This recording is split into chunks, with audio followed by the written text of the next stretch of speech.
Hola, buenas tardes a todos y bienvenidos a un nuevo webinar en el que abordaremos el House View, la visión de la casa de GVC Gaesco de cara a este cuarto trimestre. Para ello contaremos con un panel de expertos que presento sin más demora. Marisa Mazo, subdirectora de análisis de GVC Gaesco. Buenas tardes, Marisa. Buenas tardes, Jorge. Gracias. Pere Moratona, el gestor de carteras discrecionales y de grandes patrimonios de GVC. Buenas tardes, Pera. Buenas tardes. Y Víctor Peiró, director general de análisis de GVC Gaesco. Buenas tardes. Buenas tardes. Bueno, Marisa, empezamos contigo. Desde el último webinar que hicimos en julio, ¿nos puedes dar unas pinceladas a una visión general de los principales ámbitos económicos que ha estado ocurriendo, el punto de partida en el que nos encontramos de cara a este último trimestre? Gracias, Jorge. Bienvenidos todos los asistentes, como todos los trimestres. Y el mayor cambio que ha habido desde julio, en el que estuvimos en nuestro último webinar, es en una revisión al alza de las estimaciones de crecimiento económico para el conjunto del mundo, pero muy centradas en Estados Unidos y en España. La eurozona se ha quedado sin cambios y los países de Centro Europea se han revisado marginalmente a la baja. En la gráfica que les mostramos estamos viendo las revisiones que ha habido desde inicio del ejercicio y aquí hay que destacar la importante revisión del crecimiento español que se espera ahora sea de un 2,6%, superando ampliamente a la eurozona. Por el lado americano, todos ustedes saben que con el anuncio de los aranceles de Trump en el último trimestre se revisó de forma muy relevante a la baja el crecimiento y este trimestre se ha revisado un poco al alza, hasta el 1,7%. Para el ejercicio de 2026 se espera que Estados Unidos repita en el entorno del 1,7%, España reduzca al entorno del 2,2% y la eurozona suba al entorno del 1,5% de la mano de los países centrales, fundamentalmente Alemania y Francia, con un gasto en defensa y un gasto público que tirará de ese crecimiento. Por el lado de la inflación hemos visto también revisiones al alza, tanto en Estados Unidos como en la eurozona. En Estados Unidos yéndose hacia niveles del 3%, en la eurozona yéndose a niveles del 2,2%. El último dato que vimos en la eurozona, hubo una subida de la inflación core hasta el 2,2 desde el 2 que veníamos, con un mantenimiento de la inflación subyacente en el 2,3. Y si algo podemos resaltar de lo que ha pasado es la falta de voluntad de controlar los déficits públicos. Así como desde los mercados financieros a veces alertamos de los altos niveles de endeudamiento público en los que estamos, lo que está pasando es en Europa que no hay reducción de gasto, fundamentalmente porque hay que hacer una inversión muy relevante en defensa para cumplir los acuerdos con la OTAN, ya hablamos de ello en el trimestre pasado, y desde Estados Unidos, y también lo mencionamos, la denominada One Beautiful Big Act, la guapa y grande ley que se aprobó a mediados de julio, lo que no revierte es la reducción de impuestos que había implantado Trump en su anterior mandato, con lo cual eso va a hacer que los déficits públicos americanos no bajen del 6% y que la deuda pública americana, que se ha sentado más del 120%, siga ahí creciendo. La deuda pública europea, pues como ven también en la gráfica, son las barritas verdes de la derecha, también va a ir creciendo y acercándose al 100%.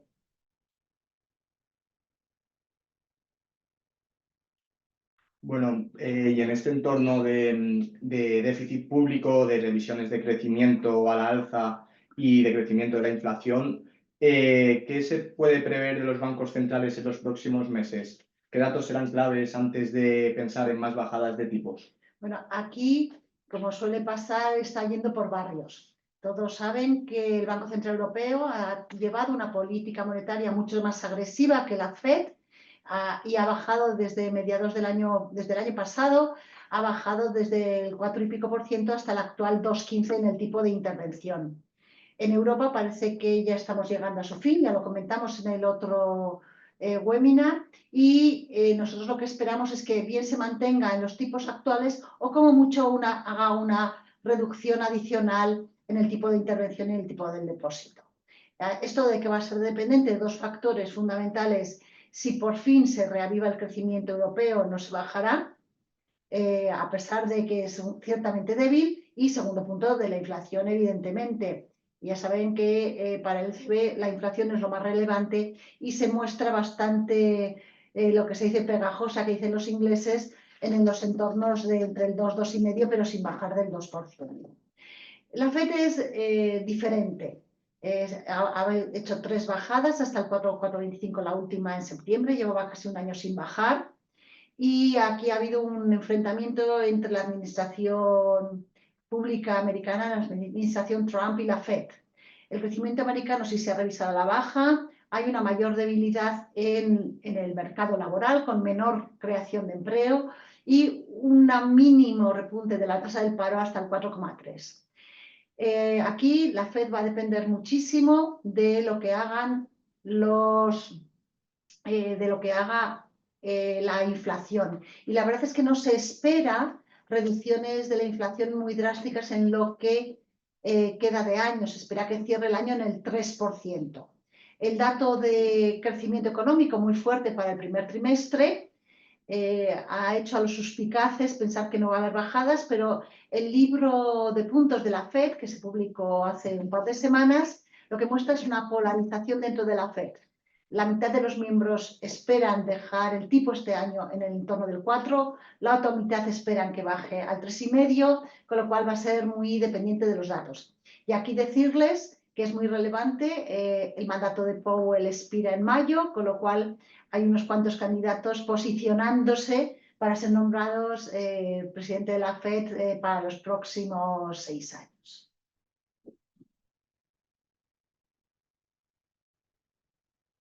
Y bueno, aquí es un poco lo que ya hemos comentado.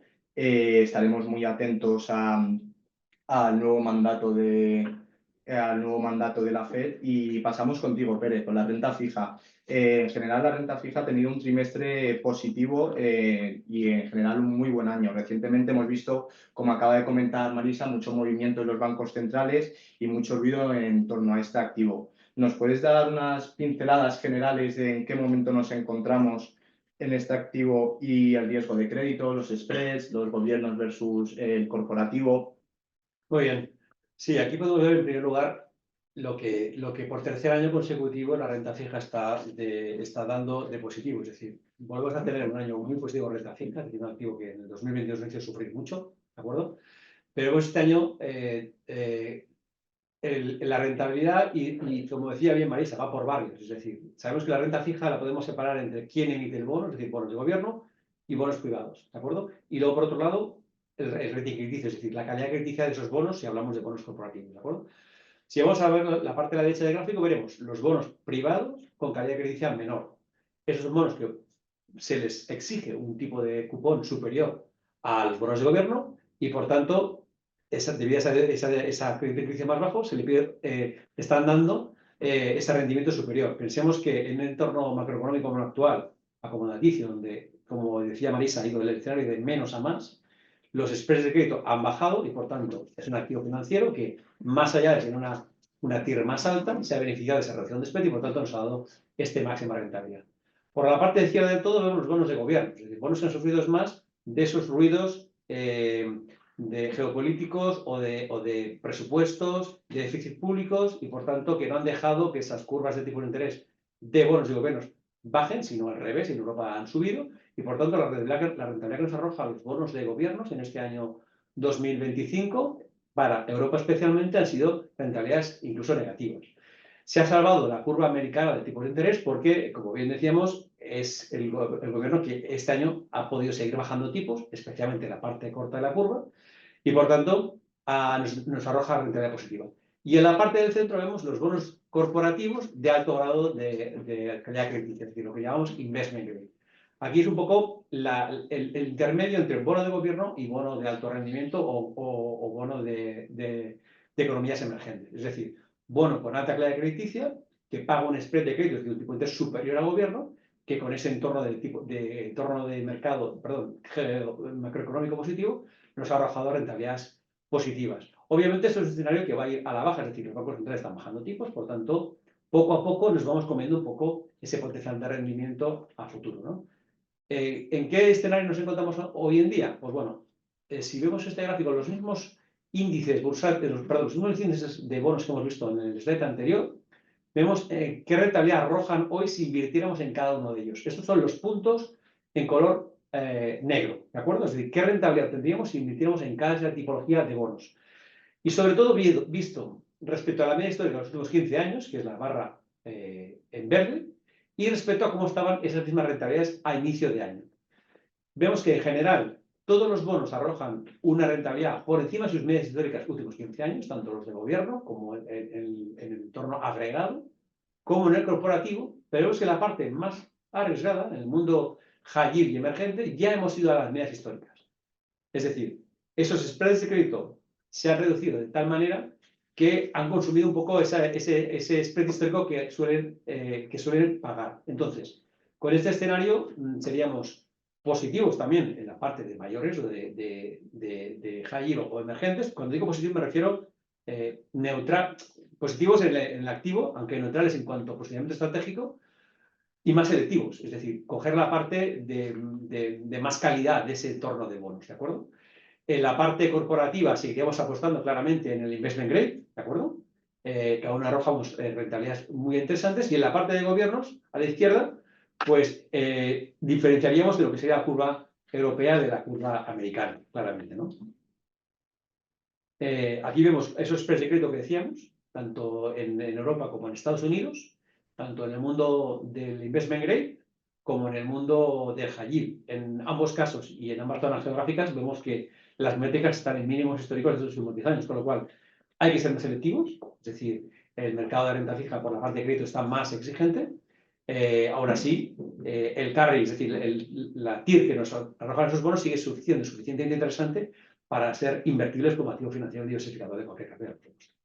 Muy interesante ver cómo la rentabilidad del activo de riesgo dentro de la renta fija ha vuelto a su media histórica y cómo los spreads están tan estrechos. En la parte de la curva, ¿ves más oportunidad en algún tramo, en el tramo corto, en el medio, en el tramo largo, tanto en España, en Europa como en Estados Unidos? Bueno, pues justo habría que diferenciar esas dos áreas geográficas, ¿no? Aquí vemos el desplazamiento, esto es la curva euro, ¿de acuerdo? Cómo está hoy, la curva con gráfico continuo, y la curva discontinua es como estábamos a finalización del primer semestre. Vemos que a diferencia de la curva norteamericana que veremos después, la curva europea se ha desplazado hacia arriba, es decir, le ha exigido más tipo de interés a los bonos de estados europeos de lo que se les exigía hace 3 meses, ¿de acuerdo? ¿Esto de la mano de qué viene? Pues de esas, digamos, políticas fiscales que no acaban de ayudar a que el mercado vea, digamos, ortodoxia en el gasto fiscal, falta de presupuestos en Francia que veíamos esta semana, inflación que sí baja, pero bueno, no acaba aún de ponerse más abajo. Es decir, y especialmente la parte larga, ¿no? Es decir, la corta, Europa ya ha hecho prácticamente los deberes, fijaros que la parte que más ha rebotado, digamos, en cuanto a TIR es la parte corta. Es decir, cuando ya Europa ha dicho, no, aquí se ha acabado de momento las bajadas de tipo de interés, vemos que el entorno 1 año y 4 años es el que realmente ha aumentado más en pipos, ¿no? En el diferencial de tipo de interés respecto al resto de la curva, ¿no? Es decir, que en la parte europea, que es una curva ya con pendiente positiva y por tanto ordenada, con lo que sería una pendiente de curva de una economía en crecimiento, ligeramente crecimiento, sin alteraciones o cosas irregulares, estaríamos más aprovechando esa parte ya más corta-media. ¿De acuerdo? No iríamos nunca largos, en el sentido de, nunca largos me refiero a largos porque al final el diferencial no nos pagará posiblemente lo que podemos asumir por volatilidad de otro tipo de movimientos, ¿no? Y en la parte norteamericana, pues sí que se ha visto claramente la bajada de la curva, en la línea continua claramente, los plazos cortos se ve cómo ha bajado sustancialmente en los últimos 3 meses. Aún la parte corta, que allí sí que estamos sobreponderados, estamos con visión positiva, la parte corta de la curva americana tiene que bajar hacia ese 3,5% que decía antes muy bien Marisa, hasta llegar a esa curva que veíamos anteriormente con vertiente positiva en todos los tramos, de menos a más, ¿de acuerdo? Es decir, que esa parte corta sí que tiene valor, ¿de acuerdo? Siempre sabiendo que obviamente estamos invirtiendo, en este caso, en divisa no euro, en divisa hard currency, pero no euro, ¿no? Bueno, el carry sigue ahí y el tramo medio parece que es el siguiente paso a esa corta duración 0,1 año, si no estamos centrados en el 1,4 años. Correcto. Y veremos cuáles son los siguientes movimientos de los bancos centrales y de las curvas de renta fija. Bueno, Víctor, paso contigo. La renta variable sigue siendo la protagonista. La economía, en este trimestre, la economía americana ha tenido un buen comportamiento. Ahora profundizarás un poco más de la mano de la tecnología una vez más. Y mientras Europa y sobre todo España pues siguen haciendo los deberes y siguen teniendo un buen comportamiento. ¿Nos podrías dar una visión, como he pedido a Pera y a Marisa, general de dónde estamos tras este trimestre, en qué punto nos encontramos y si pensamos que la renta variable sigue contando con un viento de cola? Muy bien, sí. Bueno, claramente es verdad que la bolsa pues seguimos de fiesta, diríamos entre comillas, ¿no?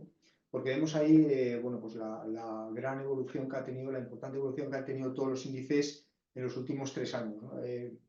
Sumado lo que han hecho los años porque es bastante, la verdad, llamativo que durante tanto periodo de tiempo haya sido un comportamiento positivo tan generalizado, ¿no? Realmente, hablando por zonas, solo hay dos pequeñas zonas que han restado rentabilidad a las bolsas de nuestro entorno, que son Francia y el Reino Unido, pero quitando esto, pues tanto Alemania, como vemos ahí, que ha subido pues lleva un 22% este año, como Italia un 26%, el IBEX un 34%, han tenido comportamientos muy buenos, ¿no?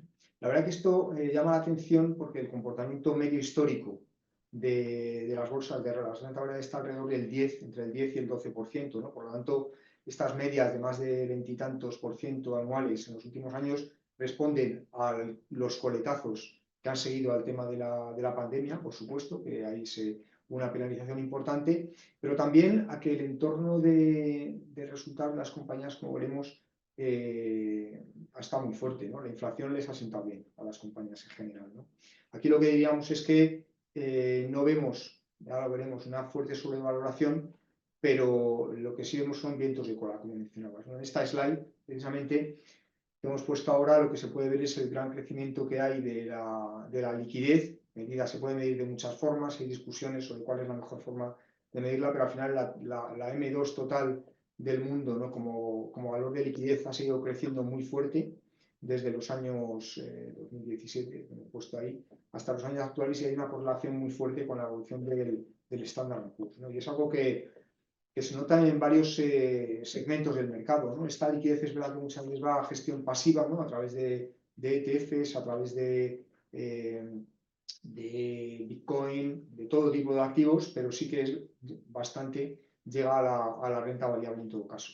Esa sería la primera razón un poco de todos estos buenos comportamientos. En la siguiente slide lo que vemos es la segunda razón, que he puesto, bueno, ahí el mercado del IBEX, pero porque fue el más exagerado en cuanto a variación de resultados entre un año y otro, ¿no? Pero en todos los mercados hemos visto una tendencia similar, ¿no? Vimos una pandemia que dejó los resultados, como veis ahí, pues en menos de la mitad, ¿no? En un 30% de lo que habían sido los 2 años anteriores. Y ahí pues la gran pregunta era si se iba a acabar el mundo, ¿no? Si este virus iba a frenar la economía pues de manera totalmente larga, lo del teletrabajo, si se iba a volver a teletrabajar, si no, todo esto, bueno, al final estamos todavía, yo creo, parece mentira, después de 5 años, pero con coletazos de ese tema. Pero lo que sí está claro es que las empresas han sabido adaptar sus modelos de negocio.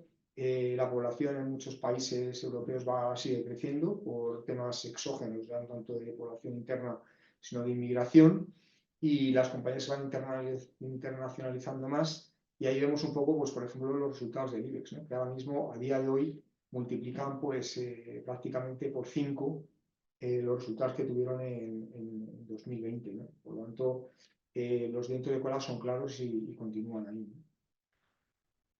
¿Esto nos deja en una posición de mercados caros? Bueno, en principio yo creo que no, ¿no? Y esa es la razón por la que estamos positivos todavía. En renta variable estamos positivos porque los multiplicadores no son tan exigentes, sobre todo en Europa, ¿no? Como vemos ahí, pues al final el IBEX, después de esa subida que hemos visto del 80%, incluyendo dividendos en 3 años, estamos todavía hablando de unos multiplicadores de 13 veces, ¿no?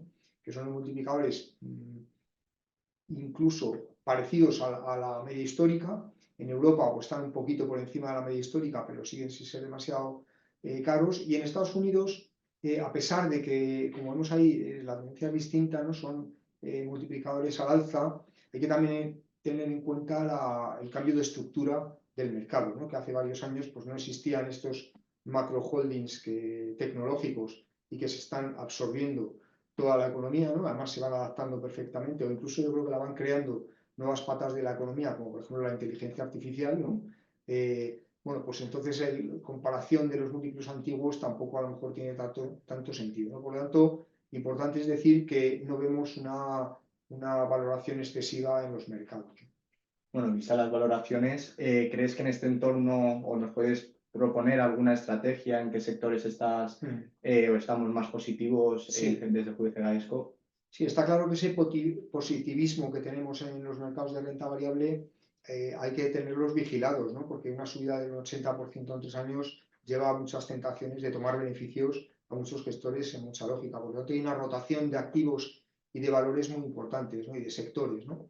Entonces, ahí hemos puesto el comportamiento que han tenido muchos sectores, los sectores principales de Europa, y en la derecha el potencial que tienen, según los analistas, en este caso incluso analistas propios que tenemos aquí en la casa de toda Europa, y vemos bueno, pues que hay dos tipos de sectores, ¿no? Los que han subido mucho y por lo tanto han agotado en parte el potencial, como podrían ser, por ejemplo, pues el sector de bancos, ¿no? En el cual vemos que, como veis ahí, han subido un 68% en el año, y por lo tanto, bueno, pues alguien podría pensar que han agotado el potencial. Todavía hay algo de potencial. Partíamos de unos niveles muy bajos de valoraciones, ¿no? ¿Os acordáis? Después de muchos años con tipos a cero, ahora ya una economía más normalizada y una curva más normalizada, como ha mencionado Pere, permite a los bancos que incluso después de esta subida pues podamos ver que los beneficios vayan a ser razonablemente buenos en el 2025 y 2026. Por lo tanto, ahí estamos selectivamente positivos. Pero luego tenemos otro tipo de sectores, que son aquellos que lo han hecho mal y donde podemos ver más oportunidades, ¿no? Siempre en función del análisis, ¿no? de por qué se han comportado así de mal, ¿no? Y ahí tenemos, por ejemplo, el consumo, ¿no? Que ha bajado un 4%, estamos en un nivel estamos positivos en el sector porque creemos que han sido penalizados en exceso, ¿no? Es verdad que hay cambios en los parámetros de consumo de la sociedad.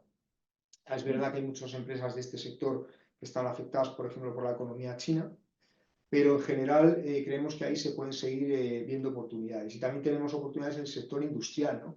El sector industrial pone que ha subido, por ejemplo, en materias primas un 40%, en lo que es la industria y servicios industriales han subido un 42%, pero ahí tenemos varios segmentos. Por ejemplo, el que habéis mencionado, defensa, ha subido mucho y ha hecho que ese sector parezca que haya subido mucho, pero hay muchas oportunidades dentro, ¿no? También el sector de energía, que lo ha hecho bien, pero ahí podemos ver como, por ejemplo, pues, las eléctricas, ¿no? Llamadas utilities en Europa, pues todavía con las inversiones que hay que hacer para la adaptación de renovables, vemos que van a seguir teniendo un buen comportamiento. Y dentro de viajes, pues igual, hay empresas que han subido un 7% de media al sector, pero hay compañías que todavía están baratas. Hay un sector que yo llamaría la atención sobre él, que es el de telecomunicaciones, ¿no? Donde, a pesar de haber tenido un buen comportamiento, o incluso el de construcción, ¿no? Son sectores que han subido alrededor de entre el 15 y el 20% en el año, pero todavía tienen un potencial bastante significativo, ¿no? Es porque, igual que en bancos, partíamos de niveles de valoración muy bajos, pero todavía no han rellenado ese hueco de valoración. Y esto en cuanto a sectores, ¿no? Si ya bajamos a valores, siempre teniendo en cuenta que este webinar que tenemos no trata de hacer recomendaciones concretas, sino simplemente de enseñar estrategias que nuestros propios gestores siguen en las carteras, pues por ejemplo ahora nos parece interesante una estrategia que llaman los perros de la bolsa, ¿no? Es una estrategia que los americanos siguen desde hace mucho tiempo, ¿no? Lo llaman los dogs del del Dow Jones, perdón, y es apostar por los valores que lo han hecho mal en los últimos meses. A veces son valores, y ahí es donde entra el análisis concreto de las compañías, valores que tienen pues, una valoración baja, que tienen una rentabilidad por dividendo alta, y que simplemente están fuera de moda por alguna razón, puede ser porque los tipos todavía no han bajado tanto como se espera, no puede ser porque han cogido mucha deuda durante los periodos de crecimiento, pero que es una cesta en la cual se puede apostar para los próximos meses, ¿no? Final de año, primeros meses del año siguiente, ¿no? Y ahí tenéis algunos nombres que tienen potenciales, entre paréntesis, importantes según el consenso de analistas, y que pensamos que puede haber una subida importante. Y luego hay valores que llamamos diamantes, que es justo lo contrario, que son valores que están bien valorados, como por ejemplo Iberdrola, Inditex, Amadeus, Ferrovial, son joyas de la corona, donde ahí lo que hay que hacer es aprovechar las caídas que puede haber generales del mercado, por ejemplo, porque hay alguna tensión política como puede pasar en Francia o puede pasar en España o puede pasar en Estados Unidos, y en ese caso pues ahí es donde hay que cargar un poco las carteras con esos valores. Bueno, me quedo con el gráfico de la correlación de la liquidez con el SP500, la verdad que es muy, muy ilustrativo y veremos oportunidades en sectores que has comentado como el consumo, industriales, telecomunicaciones, aparte de seguir en estas compañías. Recibirán el informe completo de estrategia de inversión en su correo con el link a este vídeo por si lo quieren ver de nuevo, y a continuación vamos a ver en qué se ha quedado la visión que acaban de comentar los expertos en torno a la asset allocation de nuestra casa. Como vemos, una neutralidad tanto en activos monetarios como en renta fija. Esta neutralidad no quiere decir que no tengamos una exposición, todo lo contrario, estamos neutrales, pero sí que vemos a día de hoy pues, una oportunidad importante en la renta variable, apostando por la continuidad del buen comportamiento de España y Europa. En cuanto a la renta fija, Pera, si nos puedes dar unas pinceladas en cuanto a diferente tipología de activo, sin extendernos mucho para dar paso a las preguntas. Bueno, como bien decíamos, la neutralidad viene, y no el más positivismo, viene de la mano de lo que decíamos, es decir, esa reducción de spread, especialmente en la parte corporativa, tanto en la parte core investment grade como en la parte más de riesgo high yield o mundo emergente, nos hace ser un poco más cautos en renta fija, aun siendo positivos o neutrales, o por supuesto invertibles, nos hace ser menos positivos como estábamos en el trimestre anterior, ¿de acuerdo? Estamos positivos, como decíamos hace un momento, en la parte corta, la curva americana, precisamente por eso, porque los movimientos de la FED aún tienen que producirse, como bien decía Marisa, posiblemente el mercado está apostando a 2 bajadas este año y posiblemente los próximos 12 meses en torno a 100 puntos básicos, por tanto ahí seguimos siendo positivos en la parte corta. Y el resto tanto en deuda soberana como en crédito, pues más neutrales. Creemos que aún sigue siendo, como decíamos, por encima de la media, tasas de interés atractivas, pero ya bajamos a ese neutral core de cartera, ¿no? Y sin detenernos mucho en las geografías y sectores, porque creo que lo ha desgranado muy bien Víctor, ya sabéis que estamos positivos en España, Europa, y neutrales en el resto de regiones. Y en cuanto a los sectores, pues ya hemos comentado que consumo, energía, industriales, materiales, pues son sectores en los que vemos oportunidades a día de hoy. En cuanto a la distribución por perfiles, estos ya saben que es un gráfico en donde pues, analizamos tres tipos de perfiles en cuanto al rango de renta variable. Si estamos más sobreponderados en renta variable, como hemos comentado, pues sobreponderamos ligeramente este activo. Y por poner el ejemplo del perfil equilibrado, vemos como la estructura teórica que hemos marcado como neutralidad es un 45%, pues esa ligera sobreponderación muy pequeña del 2,5%, pues lo restamos del activo monetario en el que estamos neutrales, al igual que renta fija, por lo que ha comentado Pera, de estar un pelín más positivos en el tramo corto medio de la curva y no tanto en tramos entre el 0 y el 1 año. Y poco más por nuestra parte. Dejamos paso a las preguntas, que vemos que sí que tenemos 3 preguntas. De cara han preguntado por una compañía, por Celnex, que lo hemos puesto como perro invertible del IBEX, pero no ven dudas respecto a su negocio por la conectividad que puedan ofrecer empresas como SpaceX. Bueno, igual es demasiado concreta esta pregunta, no sé si tenemos... Sí. No, está claro, hombre. Todas las compañías tienen algún punto de dudas en los negocios, porque si no, pues estaría muy fácil invertir, ¿no? En el caso de Celnex, las dos dudas, hay 3 dudas que tenemos, o que tiene el mercado, ¿no? Por las que está frenada el valor. La primera sería el tema del endeudamiento relativamente alto que tiene la compañía, ¿no? En qué medida y qué rapidez va a poder normalizarlo, una vez que ya no estamos hablando de una compañía en crecimiento inorgánico como fue en los años, hace 6 años o así, sino una empresa ya pues, más estable, una empresa de infraestructura realmente y de redes. La segunda pregunta estaría ligada con lo que nos comenta esta persona, esta persona que está viendo la presentación, que es la competencia por otras tecnologías, ¿no? Eso siempre está ahí, ¿no? Al final, por supuesto que hay en áreas de comunicaciones donde los satélites de corto alcance o mini satélites que llaman pueden competir con las redes de cobertura tradicionales, ¿no? De telecomunicaciones, pero creemos que esto es una cosa que no va a ser una competencia brutal, ¿no? De hecho, todos sabemos que todavía hay mucho que hacer en el 5G, ¿no? Esta mañana leía un artículo que decía que por qué es más fácil trabajar en el tren de Suiza de los Alpes que en el AVE de Barcelona, Madrid-Barcelona, ¿no? Que es casi imposible, ¿no? O cuando te vas ahora mismo aquí en Madrid, te metes en el túnel que comunica el centro de la ciudad con el aeropuerto, pues pierdes la conexión de internet durante 6 minutos, ¿no? A mí me parece vergonzoso que en esta época en la que se está hablando de este tema vayas en el AVE a Barcelona y no puedas trabajar y tal. Eso es 5G.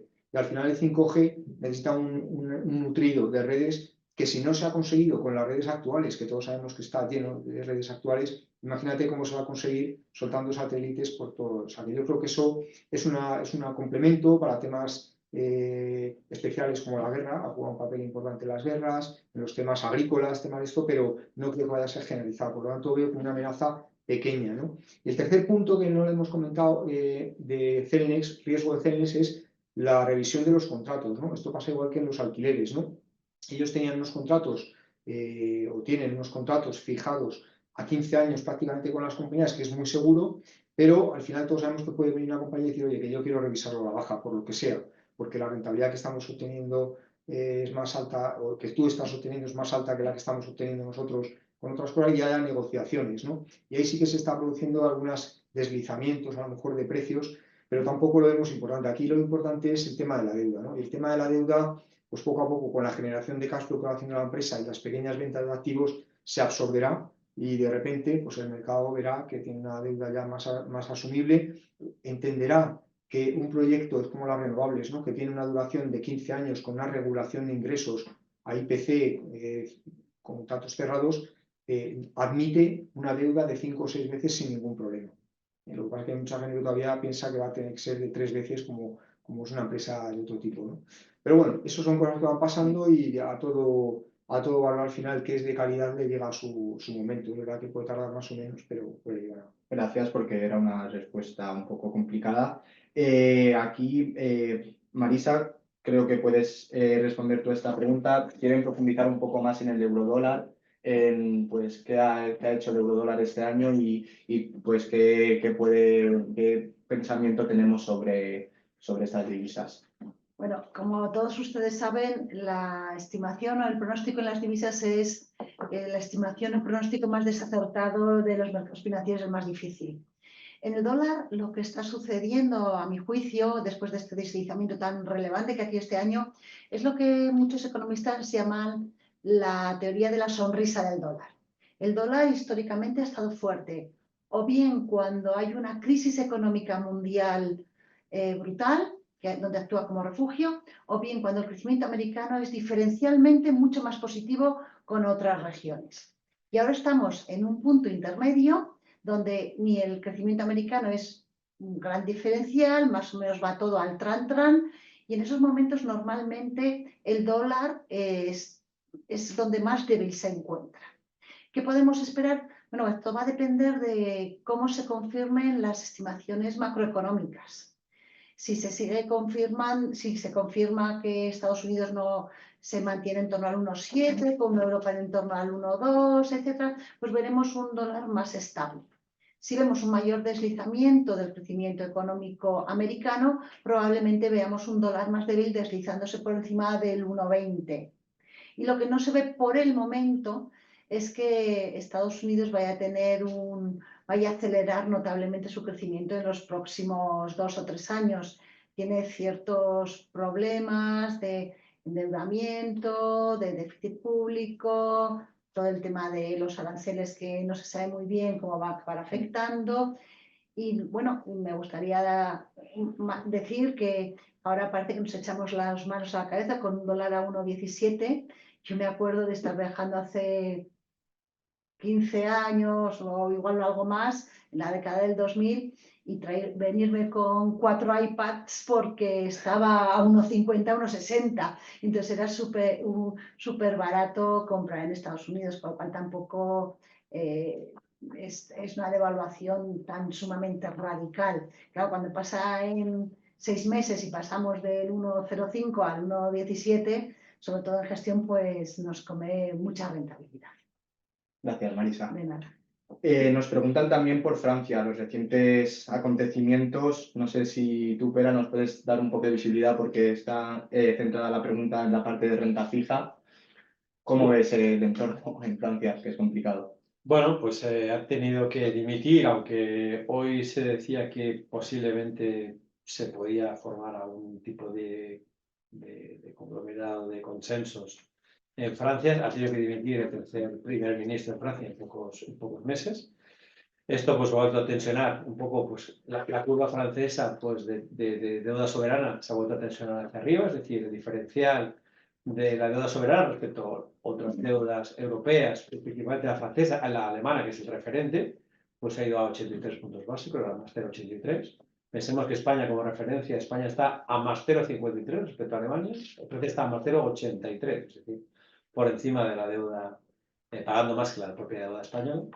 Y aquí subyace muchas cosas, subyace muchos problemas que tiene Francia, pues eso, ¿no? Es decir, ajustes fiscales que no han hecho, presupuestos no aprobados, reformas estructurales que no hacen, reducción del déficit que nos ha producido. Pensemos que todos los países en general a nivel mundial asumieron un nivel de deuda sobre PIB muy grande a raíz del COVID, ¿de acuerdo? Pensemos que España llegó a entornos del 124% de deuda sobre PIB, pero ha sabido, vía crecimiento económico, como bien decía Marisa, pues un crecimiento económico que precisamente está a la cabeza de Europa, y generación de impuestos, por tanto, ha sabido reducirse de 124 a 103,5.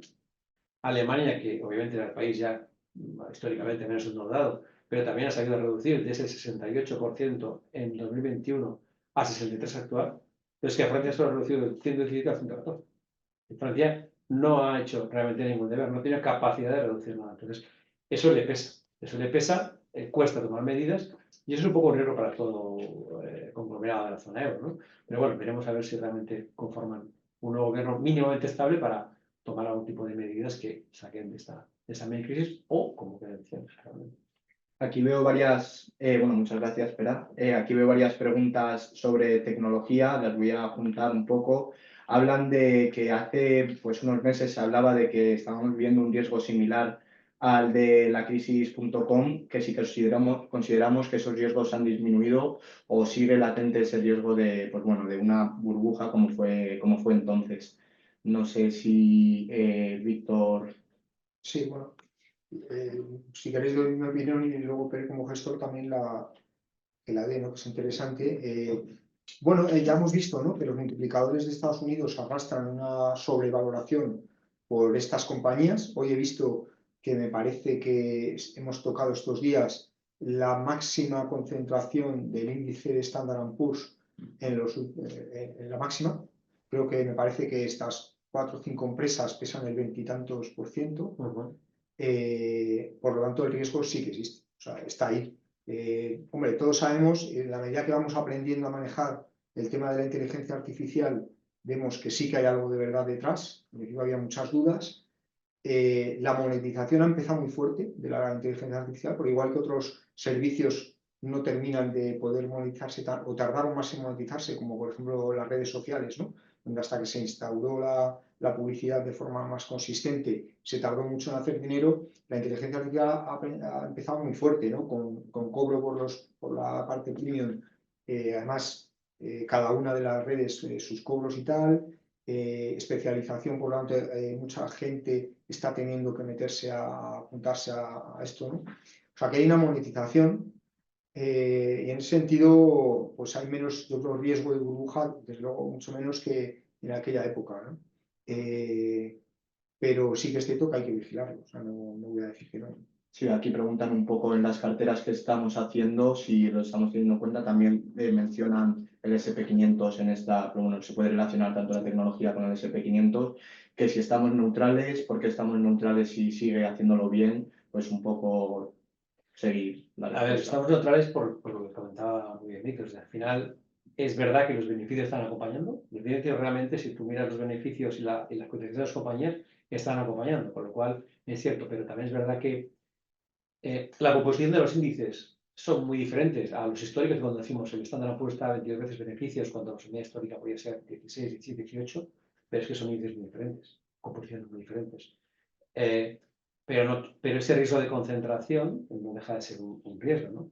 Y ese esperar que los próximos 2 años los beneficios en el Standard & Poor's sean de doble dígito los próximos 2 años, pues seguro puede ser que se produzca, es decir, las estimaciones están ahí, pero no dejan de ser que cualquier ruido o no monetización suficientemente rápida, como bien decía Víctor, pues ponga en riesgo ese escenario y esa concentración haga que el mercado pues tome respiro, cosa que también es normal. Entonces, esa posición más de cautela, de no sobreponderación de sectores tecnológicos en la cual no estamos, nos parece adecuado a los campeones de gestión.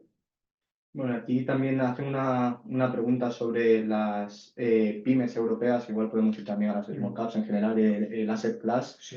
¿Qué opinión tenemos? Si hay visibilidad sobre este activo que bueno, la ha estado haciendo bien esta primera parte del año, ¿no?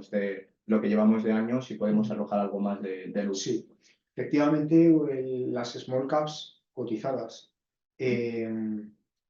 tuvieron un lag de comportamiento, o sea, se comportaron mucho más negativamente que los índices en los años anteriores. De hecho, en esta comparación que hacía yo de la subida de los últimos 3 años, los small 30%, para al final la media entre los 3 años estamos hablando del 15-17%, mientras los otros están hablando del 30%, pero este año 2025 ya llevamos una subida del 27%, ahora sí, por debajo del 34% del IBEX, ¿no?